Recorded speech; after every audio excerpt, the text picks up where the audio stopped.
Root जाउची एटा संपूर्ण रूपे चिलिका एवं समुद्र उपकूल अंचल रे ही जाउची एवं समुद्र उपकूलर जो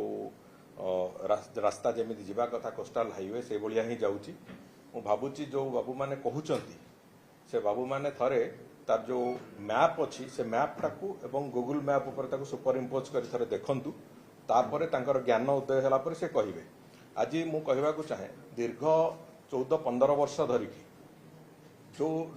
ड्रामा करुचंती एठी जे कोस्टाल हाईवे को कोभली भाव में षड्यंत्र करके बंद करा जाई परिबो गत 15 वर्ष धरी तांका सरकार प्रमुख भूमिका थिला सेया। आम सरकार आसीबा परे केंद्र सरकार ताकू जेतेबे कोस्टाल हाईवे रो प्रकल्पर संपूर्ण रूपे एक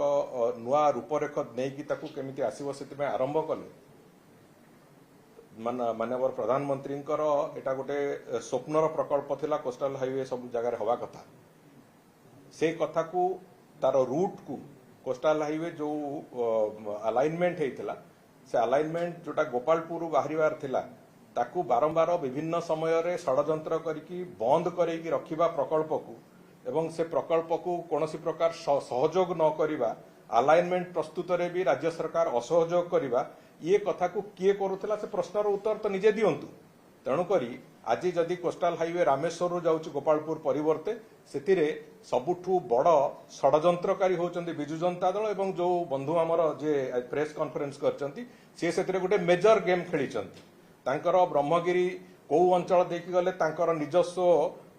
लाभ हबो से कथा को व्यक्तिगत लाभ हबो से कथा को आखि आगे रखी से कथा करथिले एवं आज से गुडाक जदि पूरा इतिहास खोलिले बहुत कष्ट हबो से मानकु। मो कहबा कथा हला आज जेहेतु डबल इंजिन सरकार अच्छी माननीय प्रधानमंत्री पूर्वोदयर विकास पई एक प्रतिबद्धता अच्छी एवं केंद्र मंत्री श्री नितिन गडकरी से संपूर्ण भाव में एक ओडिशा प्रदेश पई एक स्वतंत्र भावना अच्छी एवं विशेष करके ओडिशार माननीय मुख्यमंत्री भी लंबा समय धरिकी 2 वर्ष धरिकी एतिरे पूरापूरी भाव में तांकर फॉलोअप्स जहाँ करबा कथा करिसंती। माननीय केंद्र मंत्री श्री धर्मेंद्र प्रधान भी गत पाखापाखि 8 वर्ष धरिकी ये प्रकल्प बाबद रे तांकर डे टू डे फॉलोअप कला भलिया केंद्र सरकार पाखे से करिसंती। ये समस्त को मु धन्यवाद देवी निश्चित भाव में ये जो कोस्टाल हाईवे ये आगामी दिन में ओडिशार केवल पर्यटन क्षेत्र नुहे ओडिशार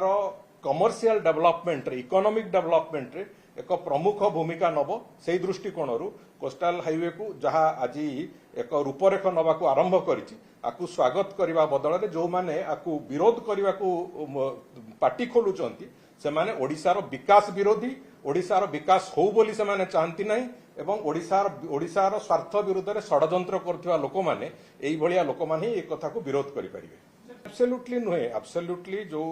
हेची एबे जो अलाइनमेंट हेची रामेश्वर रु चिलिका कूल हेकी ब्रह्मगिरी हेकी सेटा जाउची जोटा सातपड़ा ब्रह्मगिरी हेकी से जाउची काकटपुर ठू पूरापूरी भाव में समुद्र कूल कूल पारादीप जाउची एवं आ परवर्ती पर्यायर जोटा अच्छी सेटा को तापर से अलाइनमेंट से माने फाइनालाइज करिवे। किंतु मो कहवा कथा जो रास्ता जाउची सामग्रिक भाव में गोटे छोट उदाहरण आपन को जगतसिंहपुर पाखे गोटे